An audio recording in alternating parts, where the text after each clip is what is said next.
এখন আপনাদের আরএফএল মিটারে ক্যালিব্রেশন করে দেখাবো।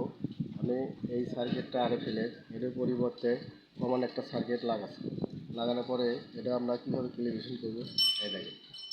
মিটারটা অন করলাম, যেহেতু বাজারের নতুন সার্কিট এটা কোড নাম্বারও আলাদা, কোড নাম্বার 8620 টিআর, তারপরে অন টিআর।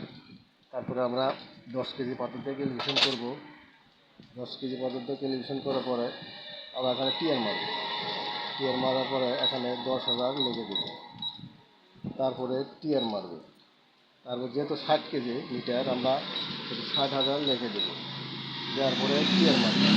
যেহেতু এখানে 3 আছে, যখন আমরা এখানে 2 দিব তখন এদিকের পয়েন্টটা নড়া করবে, ওর বদলে 3 আছে 3ই থাক। তারপরে আমরা টিআর মারব। যেহেতু 10 গ্রাম, আমরা 5 গ্রামও দিতে পারি, 2 গ্রামও দিতে পারি, সেটি আমরা 5 গ্রাম দিব।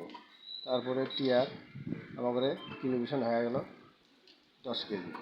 বন্ধুরা, যদি ভালো লাগে ভিডিওটা লাইক করে দিবেন। ধন্যবাদ।